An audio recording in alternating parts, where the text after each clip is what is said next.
bring it up to match your net special ed costs. So it's essentially reflecting what you spent the prior year.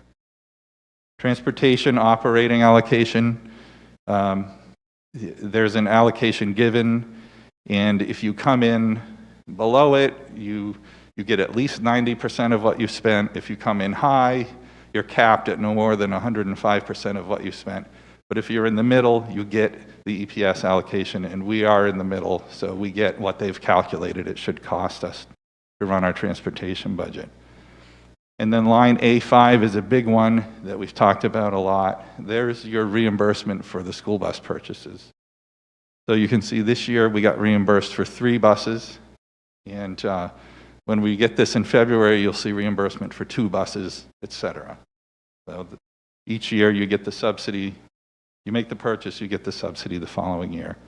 So, Adam, on number 3, it says special education high cost out of district allocation. We don't get anything for that? So we do, but they've changed that calculation, and it's rolled into the regular special ed formula now. I think they still show it in case there are prior year adjustments or something for districts, but if you looked in past years, you would see something there, but it's now just rolled into line 2. So we still do get credit for that. Section C is a big one. That's where the state pays for their share of our debt service. So what you're seeing here is the Park Avenue School project. We're in about year 15 of 20 on that. And next year, this is where you'll see the first Edward Little state portion of debt service showing up. And I'll mention a little bit more about that in a bit. So at the bottom of this page, they've come up with an additional $579,000 of costs. Moving on to page 4, this is where they calculate what is each district's ability to pay versus the state's ability to pay.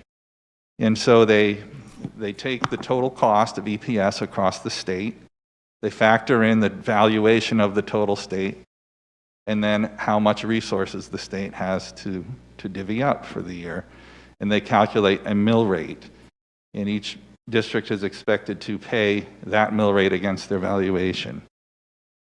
So going ahead to page 4, here's where that calculation is done.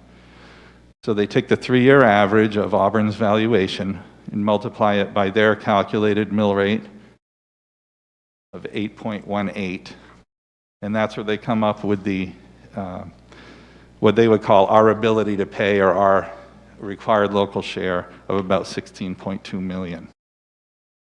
So on the next line, they subtract that from the total allocation that they've calculated of $42 million, and that leaves the state share amount, which is $25.9 million.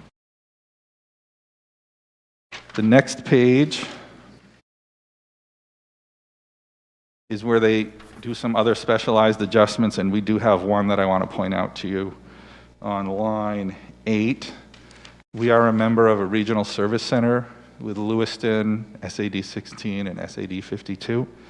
And because we are a member, this year we received $202,000 of additional subsidy. So this page is where that adjustment shows up. So on line C, you add that all up, and we receive about $25.9 million of state subsidy. That when using their EPS calculation, that comes out to the state paying 61.5% of the essential allocation, and Auburn paying 38.5% for the current year.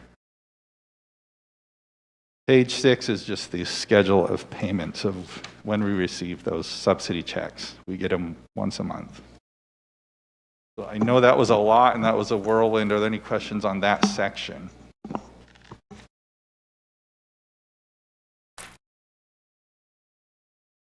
I have a question about the budget that we're going to be looking at this year. The budget, the format of the budget. Dr. Brown, you had said that because the budget we had in the previous year, there was a lot of back and forth, numbers here, numbers there. This teacher gets this, that teacher gets that. This department gets this department gets that, and it was really difficult to kind of get a grasp of it. And I know that looking at other schools and other budgets that I've looked online and stuff, it seems like there's there's definitely an easier way to kind of, an easier format. Are we going to be going with the same format that we went with last year, or are we going with something a little bit easier to, a little more user-friendly? I think that's a great way to phrase it. I'm hoping that you will be provided with something that's more user-friendly. That what I had proposed is putting into each article at the beginning all of the personnel costs. And, for example, all of the teachers connected to Article 1. And you'll have what their salaries are, what their insurance costs are. I call them roll-ups. What do you guys call them here? Benefits. Benefits. Well, I think when I think of benefits, I think of healthcare, but things like unemployment, workers' comp, and those things will be included in those lines at the beginning of each article. We're going to do that with stipends. We'll break out all of the stipends that are paid and how much they are. We'll look at an inventory, for example, in technology, so you'll have a sense of what we have for assets. And as we go through the budget, if there's information that we're not giving, I hope folks will ask for us. We will still provide the ADS printouts, which is what I believe you saw last year in your budget binders. But we're hoping to break it down a little bit to make the information easier to digest. Thank you. I know, well, I speak for myself, but I'm not an accountant. And I do want to understand exactly what I'm voting on. And I think it was just difficult because there were some things in one cost center that, you know, you'd think it would be in this cost center, but it was in that cost center. And there was all this. And I know, Adam, you probably understood it very well. It was just a little challenging. And I just want to.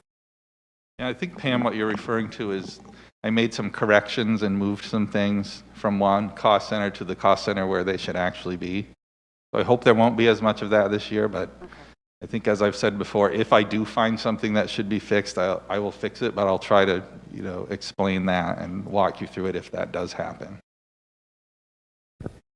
Brian? I had a quick question. Adam, the stuff that you provided before, and I apologize, I don't have it, I got it in the office, but the stuff that you'd provided us before you basically did what I asked you to, whether it broke it out for me, is that 2021 or was that 1920? Talking about the salaries and benefits? Yeah. I'd have to go back and look, Brian. I think it was probably 1920 at the time. Okay. But I'm not sure. I'd have to look. All right. Okay, rolling on. One of the things that we'd like to get on your radar are the fixed costs for 21-22. These are things that we are obligated to recognize in the budget. The first is the costs associated with negotiated agreements. We have a number of collective bargaining agreements in the school department. The first is the teacher's salary and benefits, and health will be on a different slide. The teachers have a settled contract for 21-22. The negotiators will begin negotiating that next year, and we know that the increase associated with that contract will be $765,773, and that does include retirement, Medicare, unemployment, and so on. Next slide. The administrators, we hope to have a settled contract by the time budget season begins, and if the parties ratify that agreement, there will be an increased cost of $44,209. Next slide, Adam. We are anticipating health insurance cost increases. I tend to be rather conservative when it comes to health insurance. I'd rather be able to take money out than have to go back and put money in. And we begin with a 10% increase. And the figures that you have here, the budget of $5,852,648, and the proposed budget represents what people are actually taking. So if I happen to get married and in 1 year I was a single and now I'm a two-person, we've recognized those costs. And so that increase is based on the people who are actually taking our insurance. So that cost increase is $572,906. Dave, do you have a question? I want to say 1.45. 1.45, I believe. 1 point something. Hello. Yeah. We started with 10. Yeah. We started with 10, which is pretty standard. You always want to start with that high number and hopefully go down from there. I think, and I don't, again, this will be my first budget with you folks, but not everyone's increases, not every schools get the same health insurance increase. So Auburn's might have been 1 point, whatever it was. I was in Winthrop, they had no increase at all. Other districts saw a 0.7. So it really depends on your experience rating and what that triggers in terms of your increase. So that's how that goes. So then we have lease payments for next year, 21-22, and we anticipate a final payment for the laptops of $155,244, and that's represented by 102 for the iPads and round numbers and 52 for the teachers. Next one, Adam. And then, as Adam mentioned, we're going to have some debt service. We are retiring some debt, which is great, but we're bringing on new ELHS debt. And so that increase is $171,578. And then,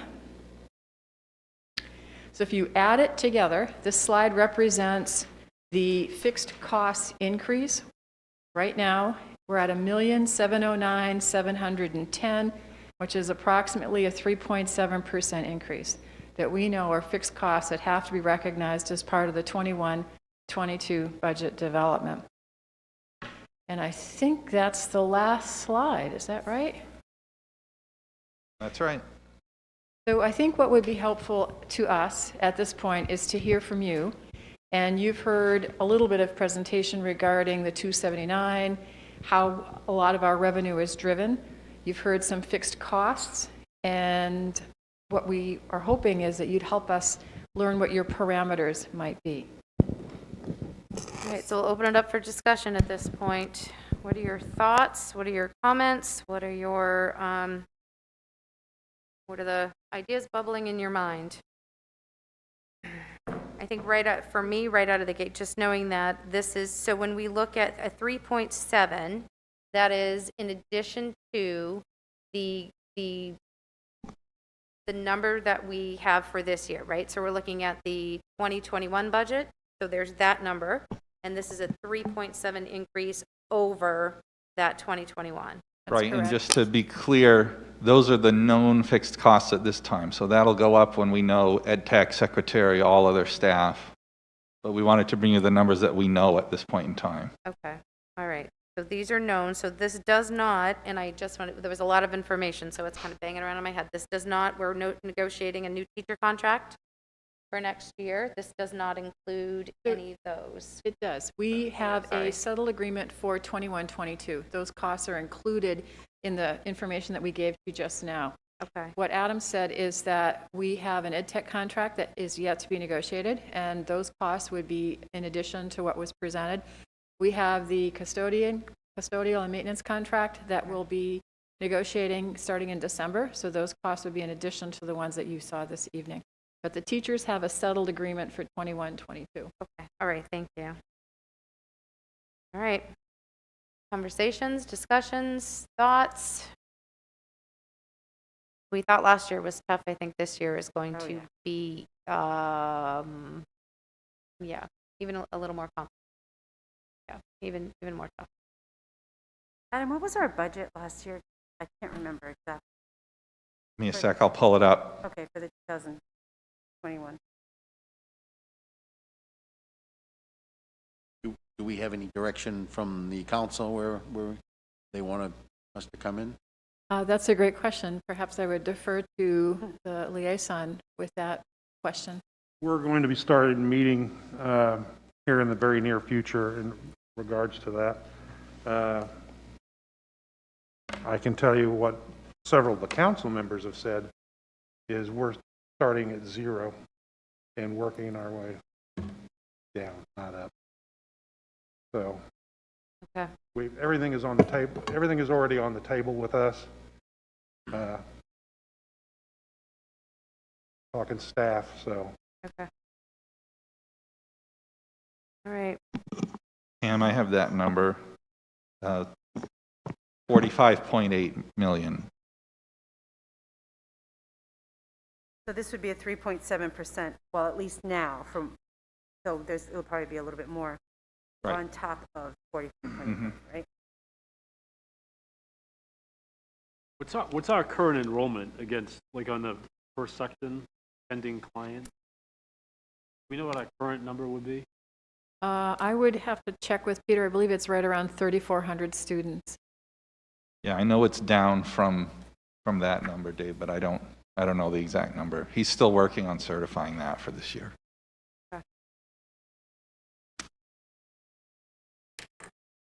I think as much as we would love to say, you know, we do have to be realistic about the financial future and have to be realistic about what budget we can present to city council at the same time as well. So those are just sort of my thoughts that are coming to my mind right now.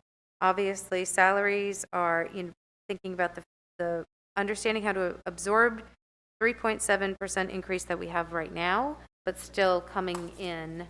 And I think we did last year. I think we came in at 0, if I'm remembering correctly last year.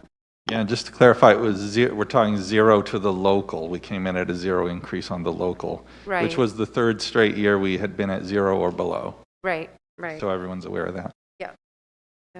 Adam, check my numbers if I'm not right, but 3.7% is over $1,300,000, $1,400,000. It's like 1.4. Yeah, the numbers on that slide. Yeah, I think it's like 1.7 million. It's on the very last slide. Our fund budget that we had from the last, our fund balance from the last budget, what is it we need to maintain? I can't remember, what was the percentage that we needed to maintain inside, in that? We're not supposed to have, by statute, more than 3%. Okay. So that's sort of our goal, is to keep a 3%. And we'll be between 2 and 3. We'll be in the low 2s heading into next year. Can we use any of that money towards the next budget, kind of, you know, cushion this blow? Yes, and every year we historically have used quite a bit of fund balance. So yes, there's always that option. Aaron, if I might, I did find our enrollment that was presented to the committee back in October, and it's 3419 at that point in time, which was the 7th of October. And as Adam said, we're still working to count every student, but we are down in terms of enrollment. Which, as an aside, the entire state is down in terms of enrollment because of the pandemic. Many people chose to homeschool this year. And I know the administrators are worried because the kids who are sitting out 2021, thinking they'll come back in 21, 22, are not reflected in these counts. And so there's a great unease among superintendents because we think that the actual figures are going to be underrepresented in the 279s. Is that 3% increase, is it dependent on the state contribution? No, the 3.7%, no, that's looking at expenditure. It has nothing to do with how much is local, how much is state. That's just looking at the bottom line expenditure budget. Yep. That's it. Any other questions or comments? I mean, obviously on the fixed, we have no control. Like, that's where we have to spend there. We're just going to have to be creative as where we can save, like make up that $1.7 million. Well, one advantage to what we should have been, or what we should have going into next year, is some of our costs that we've had for supplies and things will be taken over by the fact that we spent $6 million in the last 4 months for items, and hopefully that will help us deal with that blow. But yeah, we have to take a realistic look at what there's going to be to, you know, as Dr. Brown has said, you have contractual raises. There's no way of getting around them. And this is, as it stands right now, this is without anything else. So it's going to leave us in a very unfun position going forward. So if I might add to that, Pam, one of the things that you should know is 80% of your budget, which is comparable to all the other school budgets in Maine, deals with people. So when you look at the numbers, and you try to make up, if you do have a 0 as a goal, it would be very difficult to make up that without going into the people costs. I think I'd be disingenuous if I said you could do it any other way. It's quite unfortunate, and no one wants to go down that route. Well, I think it's so dynamic at this point. I mean, who knows? When we meet, our first meeting's February 24th. I mean, what's the landscape going to look like? Pretty, I mean, it's bleak right now. And it can only go in one direction, really, fiscally. I appreciate all this work. It's very helpful. And it won't be, unlike last spring, hopefully we won't be doing it remote. Because to Pam's point, that made it much more challenging. Absolutely, absolutely, absolutely. I think for me, when I look through this, it brings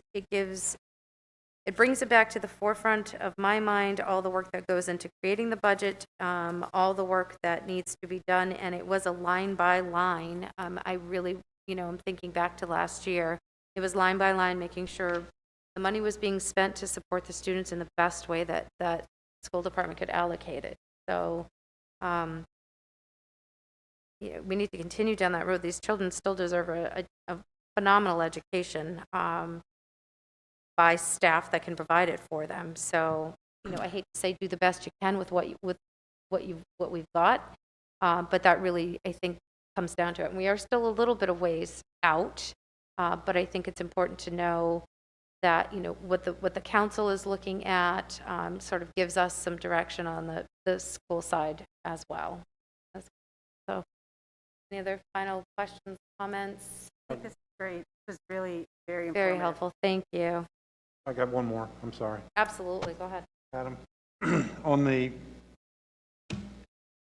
section 4, on the ED 279, said that the 3-year valuation is that going to be our evaluation for this year going forward, or are we expecting another one? It's valuation? always a 3-year average, so I would anticipate it'll be a little different. And it's also important to note they have their own number. So the number that Auburn has and the number that the state has for Auburn are usually a little different. But I would anticipate that the number will be a little different when we get next year's 279, because it's always an average of the prior 3 years for what the state had for valuation. Can you tell me what's driving the original number that they had up there? Because they figured 29,276,000 off of section 2. And I understand that that's a difference of what they said that they would have given us at the overall state evaluation. Well, the 29 is the biggest component of their calculation. Then you go to page 3 and you have to add all of those other things like special ed, transportation, debt service. And that's how eventually you get to the 42.2 million. So that's their grand total calculation of what it costs to provide those essential services in the district. And then they back out our valuation based Yeah. off the 8.18. Yeah, then from there, they divvied up based on that valuation calculation that they do. Adam, bring us to, I think it's in section 2, when you're talking about how are we, right now with the way this is playing out, how are we at cost per pupil in our district versus other districts? Or what's the state average? Are we, we've always sort of trended below state average. How much we're spending per pupil? Yeah, I can tell you that you may remember we provided this last year. I do. Yeah, and I don't have that. And finding. compared to, I think it was 7 other districts of similar size or demographics, we were second to last in the, I thought so. there was only one district spending less per pupil than us. Okay, of comparable size. Of comparable size and demographics. So SAD 17 was below us, but then others such as Augusta, Lewiston, Westbrook, Sanford were spending more per pupil than we were. Okay, I wanted to make sure I was remembering that correctly. Just so everyone knows, that is a state number. We get that from the DOE. They calculate it. It removes debt service and transportation, knowing that those can fluctuate wildly based on different circumstances. So they pull those out and then they divide that by the student enrollment. All right. Now, these cities that get more that are comparable to Auburn, are they getting more from the state? Are they getting more state aid? Is that why they're able to do that? Or how are they able to fund these people Not more? necessarily. I mean, it's all a local decision of what's the priority and what does that district, either a municipal district or a regional unit, what do they want to spend on education? So it's all based on those local decisions and those local priorities. So some of those units that are spending more per pupil than us receive less dollars than we do. Lewiston receives more. You know, they're the second biggest district in the state. They receive more than we do. They spend a little more per pupil, but it all comes down to what's that local decision for each district. Anyone else? Questions or comments?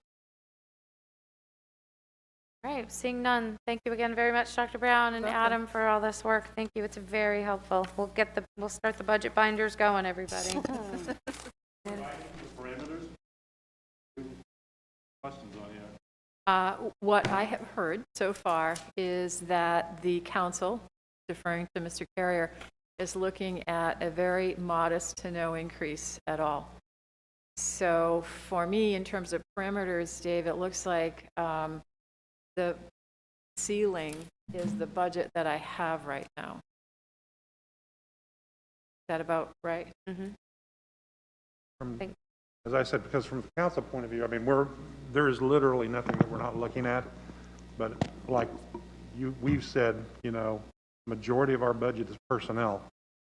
There's only so much we're going to be able to take out of other projects before we get to the point where it's going to have to be, we're going to have to look at our personnel. Yeah, and I'm really happy you brought that up, because one of the fixed costs that I didn't put in the presentation are the costs to turn the lights on and keep the buildings warm. Those are things you have to pay. And so we could have talked about lights, heat, utilities. So when you actually get down to your discretionary, if you want to call it discretionary spending, you're probably less than 5%. So if you don't touch personnel and you don't touch fixed costs, there aren't a lot of places to go. And as I said at the beginning, it would be disingenuous of me to pretend that I could go and do that. I think Adam's term was smoke and mirrors, to try and find that. That'd be misleading. So at this point, that's why we wanted to start the budget process early and have a lot of dialogue with you folks, with the council. There's a council discussion on the 21st where both groups can hear the priorities of the other. I think that's pretty important to have that conversation now. And I know that there are a lot of unknowns, as Dave pointed out, but I think it would, again, you do have a lot of things that you already know. And you know what your employee count is, you know what your negotiated agreements are. You have to anticipate that. This is a big business to run. So if what you could do for me, though, is as you go through this process, information that will help you make decisions would be very helpful for me to know. And I've always found that the people make the best decisions with the most information. So what you need to know, let us know. We'll be happy to, as Adam has heard me say, oversupply you with information. Not looking to overwhelm you, but I want you to have all of what you need to make really important decisions. And I don't want to wait until a public hearing in April or a council meeting in May to find that out. Thank you. Sorry, one last Go ahead. question. Go ahead, Mr. In your presentation, like for the teacher salary and benefits, there was a $750,000 increase. Is that based on full, I don't want to use the word occupancy, but all positions being filled? Yes, it is. That's a great question. That is the employee complement that was funded as through the 2021 budget. And we, as you all know, we do have open positions at this time. So to get you thinking, the cost of a step in the teacher's contract is a little more than 700. Is it 735, 750, Adam, in terms of cost? And then the balance of that, again, are what I call roll-ups, unemployment, workers' comp, that are associated with that. You have a large school system. You create big numbers, and just because you have to operate for 3,500 kids. Great. Thank you so much. All right, moving on. Discussion of the recommended revisions to the City of Auburn Charter. All right, so we have been asked to review two particular sections of the charter. This is all part of the City council right now, I believe it's city council, or say city council. No, I believe there's a charter review committee. Is that correct? Yes, Okay. the charter has to be redone every 10 years or so, and we're at that point now. And rather than do a complete new charter from the ground up, we're going with a review and change as we need to the current charter. Okay, so specifically, the school committee has been asked to look at two separate articles which impact the school committee or through which the school committee is linked in the charter. So we'll start with section 4, and these are, I would assume either Dr. Brown or Mr. Carrier is taking notes versus where our recommendations might come through. So I'm going to start with Article 4, which is the school committee itself. So you all received, a couple weeks ago, we received these. Hopefully you have either notes or a check mark next to, these different sections. But section 4 Article 4, school committee, section 4.1 deals with the powers and the duties of the Auburn School Committee. So at this point, I'm not going to, I don't know, for the public purpose, do you think these should be read aloud? These different sections? I'm not reading them for our benefit. We've all got them printed in front of us. Just kind of, so I'm gonna leave it as is and just say that section 4.1 is the powers and duties of the Auburn School Committee. So at this point, I'm asking. Found. They were the public. Yeah, they're found on the city charter of Auburn, which can be found on the auburn.gov website, and these are printed right from there. So let's take a peek at, like I said, section 4.1. Were there any questions, comments, or recommendations for this section under powers and duties? Any notes, recommended changes, or none made? Okay, none made on 4.1. 4.2 is the composition and the compensation of the committee, how the committee is created. The only, I'll hold on to mine for a second. Any questions, comments, or recommendations on that one? I have a recommendation regarding the very last sentence, and the school committee may appoint by rule non-voting student representatives to serve with the school committee. My recommendation might be that we add on perhaps what that term is for the term of one school year. I also question, there is no number here. It just says may appoint by rule non-voting student representatives. I know historically it has typically been 2 upperclassmen. It was 1 for a long time, and then it was 2 last year. Is it 2? In the past, too. They've had 2 or 3. I think Typically one of my recommendations might be that it would actually be perhaps someone from each class. I think that the perspective from a freshman versus the perspective of a senior is very different. And I just feel like if we want these, the school, it also doesn't say a high school student either. It just says a student. So the reality is that this could, it doesn't say high school student in this charter. It simply says a non-voting student representative. So my question being, do we need to define that it should be a high school student? And I would think we would need to define it should be a high school student. And one of my recommendations would be that it could potentially be 1 from each class. So you have a broader range of representation of the high school. I agree with you. The only thing is also how the student will get here. A lot of times you have an upperclassman, they have their license, they're able to get themselves here. We would have to, they would have to, although they could carpool. Right. So I just am looking for COVID. maybe a broader After representation. COVID, or with masks on. The other recommendation, obviously, the date of June 30th, 2006 needs to be updated there. So those are my recommendations for 4.2. If anyone else has any other recommendations or comments they'd like to add? What happens if we don't have one from each class? I think the way it's written with may appoint by rule non-voting student representatives is to give that flexibility of, maybe it's 1 or 2 this year, maybe it's 3 next year, maybe it's 4. If we tie it to 4, then how do we fill the 4 if we don't have one from every class? Yeah, it's just my recommendation of thinking. Oh, yeah, no, yeah. I just asking the question of Yeah. is it written in a generic way so that it leaves that flexibility of X number of representatives? Right. Not saying they'll go for it, but I'm just saying. we I open also it up. wonder if we could, I will also wonder if we could do like a half a year, one student, and that's if we have the students available. Rather than have one student the whole year, like if I was a senior, maybe I'd want to do it, but I couldn't do it the whole year because of sports. Because some of our students, different, depending on, So I'm just going to ask, Or- what would your recommendation be then? Do you have a specific recommendation that you want to pass along? well, okay, so sports, you have fall, winter, and spring. Mhm. So maybe we could do 3, you know what I mean, depending on, So I don't I know, think just- if I'm hearing right, I'm hearing 2 recommendations then from the school committee. My recommendation is for the term of 1 school year, and it sounds like Pam's recommendation is for, how would you, quarter or the semester. semester or quarter? What's it?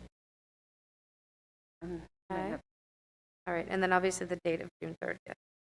Okay. All right, moving on. 4.3, vacancies and forfeitures of office. Any questions? When, Oh, sorry, back on 4.2? just to let you know that the, overall, that they're looking at the compensation Yeah.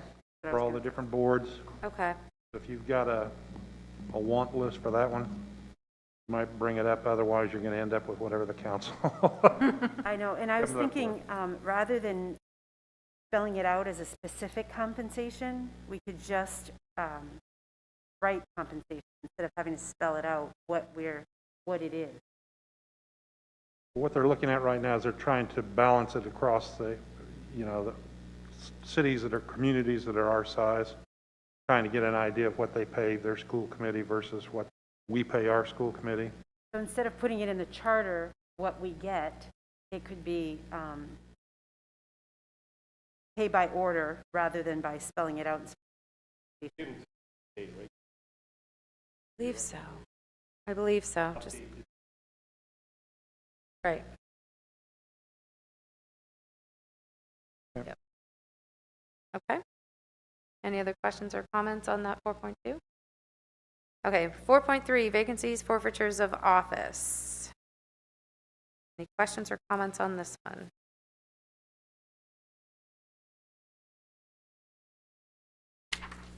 All looks good.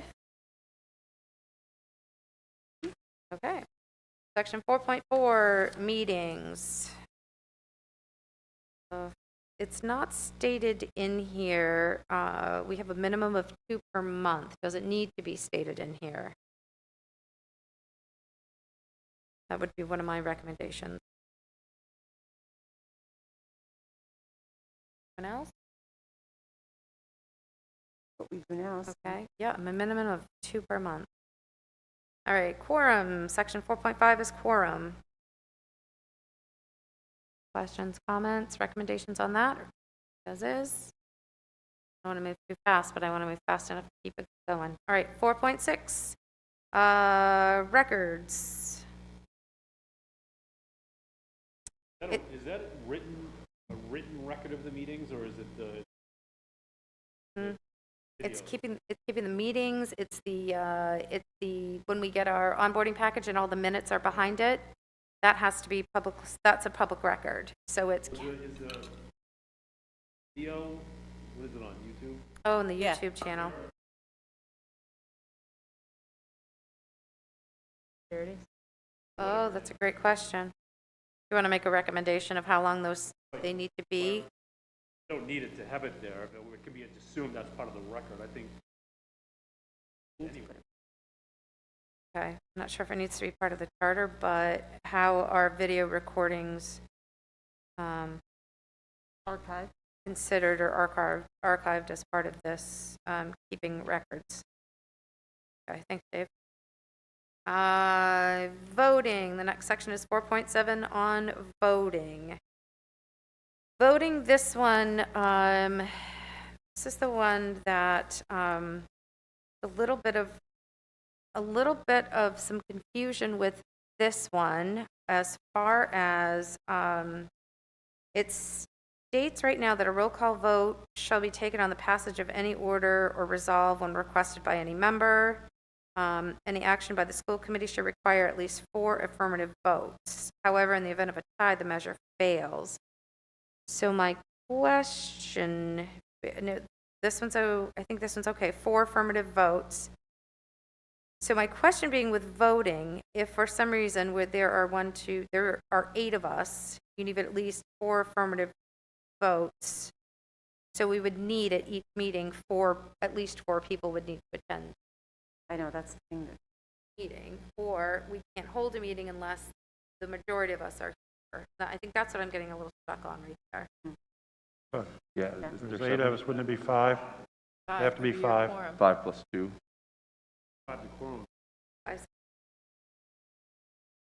8 of us. 5 wards, 2 at large, and a mayor's rep, so I consider that, so 8 of us, right? I would as well. But the majority needs, because the 4 would just majority be of a us need to tie. be here. Unless there's only 7 of us like we've had before, and then we needed just 4 for an affirmative. Right, which is in the charter, you need 4 affirmative, 4 for, That's and why it was there, affirmative. because in case someone's missing, then we need to have at least 4. I'm not, this one I'm a little bit stuck on, and I think it, Pack a lot in that one. say that again? A lot packed to that one. Yes. Yeah, there is. Yes, so you need at least a majority of members to be here. You need at least a majority of 5 of us, 5 school committee members and the mayor's rep to be here. And then at that point, 4 would be if you have at least 4, that's your affirmative vote. You say to at least have 5 people here. You need a majority of members to leave. It doesn't say that in here either. No, it just says we need 5 affirmative votes required to hire a fire superintendent. Yeah, that one, I drew a line underneath that one because there's something else going on with that one as Yeah. well. There is. Maybe we should put what you said as far as how many of a minimum do we need for a meeting? Because if only 4 of us can show up one night, Not a quorum. It's under quorum where it says you have to have a It's under majority. quorum, which would be a majority of the voting transact members. business. Yep. Which is actually interesting, because if you consider 5 to be your quorum, but you have to pass something with 4 votes, right? So that would be a supermajority. Right, at When that I point. read the way 4.5 and 4.7 go together. That needs some tightening up. It's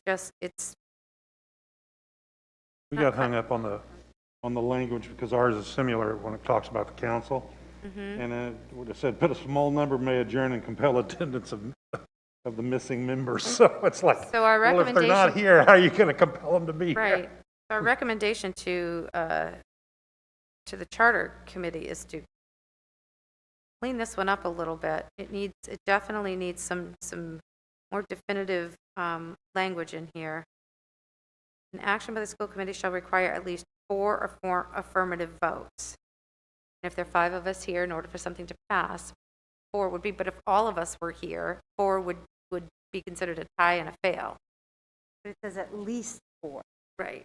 not, we can have 5. Right, I'm just I saying if know. it's a night when, if we have a quorum, we have 5, you need, 4 in a We had normal. 7 one night, and we only had 4 affirmative and 3 negative. It would, oh no, it would pass. But all, yeah. Okay, so our recommendation is to clean the language up a little bit. I think in my simple way of reading it, someone must have thought at some point, you should have at least half the school committee there to vote on something. Right, Sort of how I They better get Read it. along and agree. right, Maybe right. that's the way we should put it, have at least. We Although I know you need said you had a 5, quorum. we have to have at least 5 to be Yeah. here. That's okay. the quorum. Okay. All right. The next sentence, this is where, still under 4.7 with voting, it says 5 affirmative votes shall be required to hire or fire the superintendent of schools. I believe that may be in conflict with what statute says. That the statute says the whole committee needs to be present in order for the vote to count. So it's a recommendation that the, perhaps the city solicitor review both the charter and the law to figure out which it is, right? So if we have statute saying one thing, but then we have the charter saying something completely different, then we need to be on the same page about that one. Does that make sense, Brian? Okay. I would suggest they move section 4.7, Mm-hmm. hiring, termination, tenant, time. To put it with the superintendent. Yeah, right. I wonder if Yeah, they did it because it's considered voting.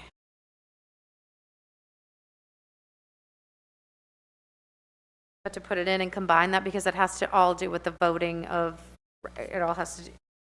We can ask him to take a look at it and get Okay, legal to take a look at it and see what would be possibly the proper wording on it. all right. That was my, any other questions or comments around that section? Okay, section 4.8, offices incompatible. Offices incompatible, any questions or comments around that?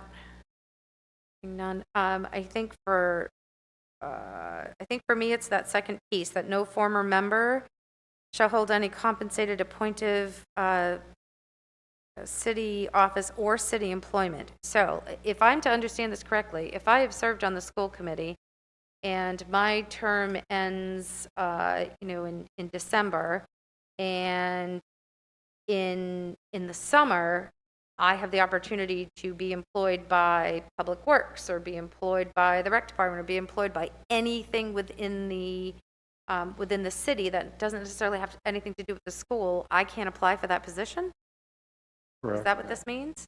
Read, or based Yeah, on, the way it's worded right now. What's the justification? Do we know what the justification is behind that? I It can't has to see do what with I have. I can't see if, if anyone just, like, if, I don't know, if I decided to become a firefighter, and, Well, influence being, I think they're more worried about influence having been put forward while you were in office. Hey, once I leave, you're going to give me a job. And you come back and do it that way. And that's the reason that it was originally written in there. okay. There's seems no like a really backdoor good way to lose dealings. good people. Does anyone know what appointive means in this context? I'm not sure what that means, or if maybe that would shed some light on the intent you of say? this. Any compensated appointive, I'm not sure. So your compensated is obviously receiving some type of, monetary compensation. An appointed city office would not be, you're going to be a fireman. It would be something, wouldn't it be appointed to a No, board? it's this one, or city employment. That's the one I'm looking at. City employment could be the rec department, the fire department, the police department, it can be any of that. Be a clerk, be a teacher, it could be a bunch of. Right, it could be anything within that. And I just wondered where that, until at least 1 year after expiration. So I just questioned it. I'd like that reviewed, and what's, Behind that, because a year seems, 6 months, I would say, yeah, you're gonna be away for 6 months. Through Mhm. and through. 3, I mean, 90 days, or, 90 days seems- a long weekend, something. A long weekend. yeah, I question the one, I just question why. Yeah, what the story is behind that one. All right, anyone else on that one? Okay, 4.9, Superintendent of Schools. This one talks about the school committee shall choose a superintendent solely on the basis of executive administrative qualifications. This next piece is in regards to residency.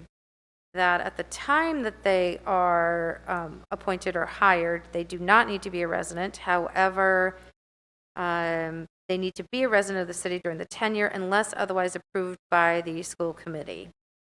So my question being, with this is in here, so I feel like this is a loophole, obviously, unless otherwise approved by the school committee, which we have a case in point right here with Dr. Brown.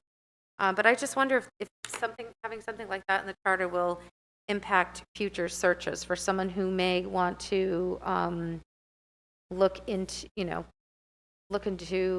moving into the school system, if that would deter them from applying, knowing that they had to live in our school, in our Well, district. they don't necessarily do, because you can get it by us, like you did Dr. Brown, so Yeah. it is That's kind the of a reason, that's the reason that the loophole language was put in. Okay. We had the issue with city managers. Okay, And we had a city manager that didn't live here, was not going to live here.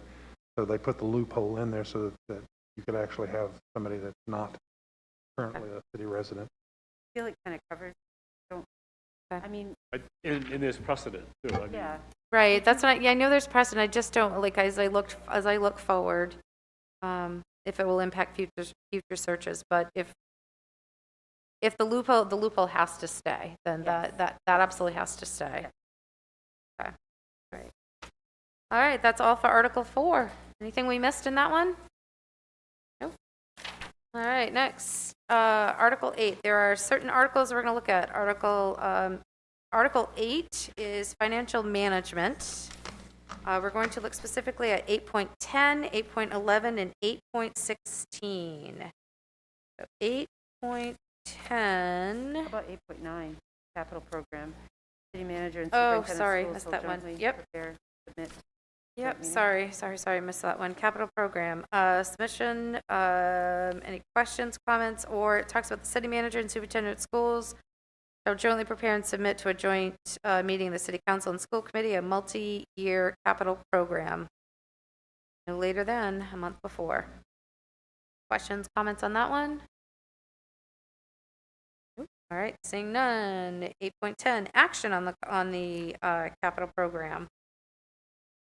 The notice of hearing and an adoption. Any questions or comments on that one? All right, seeing none. 8.11, independent audit. Talks about who the school committee needs to designate. We have 2 school committee members. And then there are 2 city councilors, and then mutually a 5th person is chosen to serve on the audit committee. Any recommendations towards that one? All right, seeing none. 8.16, unless I missed one. 8.16, which is procurement. Procurement, which is the act of obtaining goods or services. Anything in here? I think my only, only because this is how I know it, when it says, talks about all of the city's departments, including the Department of Education. So right away when I think Department of Education, I think Augusta. So I wonder if it's meant to be Augusta or if we need to reword that as the Auburn School Department. Probably ought to look at making it the Auburn School Department, because we had that problem when the contracts had talked about the Department of Education, not the Department of Education. We are not the Department of Education. No, we are not the Department of Education. We are the Auburn School Department. the language. What's that? Don't you think that should be in there? Auburn Yeah. Department? Yes, take Yes. out Department of Education and reword it to be the Auburn School Department. That would be a recommendation. All right. Anything else? Did I miss it? I want to bring us back a little bit. Which one? We were talking about the budget under 8.4, and Okay. coming down into 8.5 through 8.7 and a couple of other items in here. When we're talking about the budget and the expenditures and stuff, part of what I brought up about when we were talking, guys always tell me I'm a loudmouth before. So We've all When- been told that before. when we talk about the budget and items that if we need changing during the year, I would have you look at 8.7, where it talks about amendments after adoption, that there are sections in there that do pertain to us. Okay, If you look under supplemental appropriations, okay. it talks about all the departments of the city, including the Department of Education. which Yep, is let's the make a school committee. recommendation to change everything that says Department of Education, no matter where it says it on here. If you are referring to the Auburn School Department, we need to, our recommendation would be to change it to that. Yep. Okay, And that whole section under 8.7 pertains to all the departments of the city, so okay, emergency appropriations, reduction of appropriations, a transfer of appropriations. And the other item that I would bring your attention to would be 8.12, is what we were talking about, emergency funds, that the school can go back to because the city is required to maintain an emergency reserve as well as our general fund, so that is also available. So for us to think about, well, when we get the budget, that's it for the year. That's not the case. We still can go back to the city under these circumstances and, you know, and ask for more money. Worst case scenario, ask. The worst thing they can say is no, so. Great. Okay.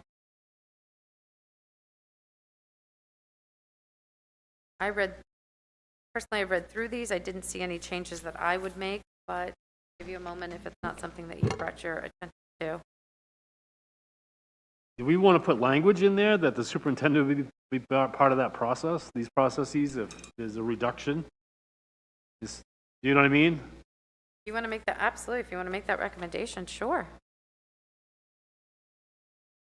You know what I mean? It's like, it's clearly it's Well, the city manager's function, but it's like if they can, Well, when the city was talking about this in general, it talked about having meetings with basically the department heads, and I had asked that we include, because I sit on both, the education and the airport, that they include those individuals in the budget, because for us to talk about it in the city and not include the school committee or include the airport, which are basically offshoots, is sort of putting us at a disadvantage on the school committee, because we're not hearing the whole discussion about what the rest of the city is talking about.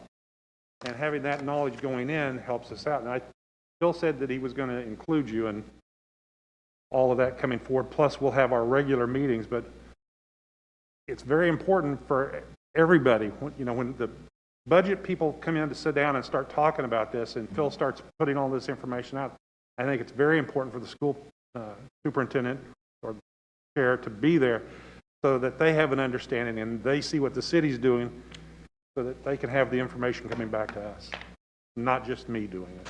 Okay. Yeah. So language to include superintendent of schools.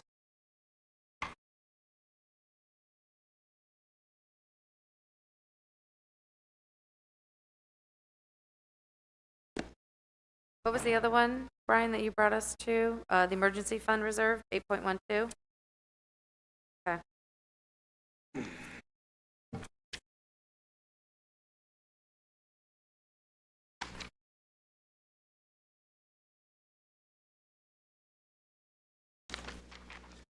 Okay. Anything else? We've covered this? All right, I think we've covered it. Thank you, everyone, for that discussion. All right, at this time, next item on the agenda is executive session. Can I entertain a motion to enter into executive session pursuant to 1 MRSA 405D for the purpose of negotiations between public employer and public employees? Moved. Thank Second. you, Mr. Carrier. Thank you, Belknap. Pam's just walked out. All those in favor? Seeing none opposed, motion passes. All right, we are now in executive session, ladies and gentlemen.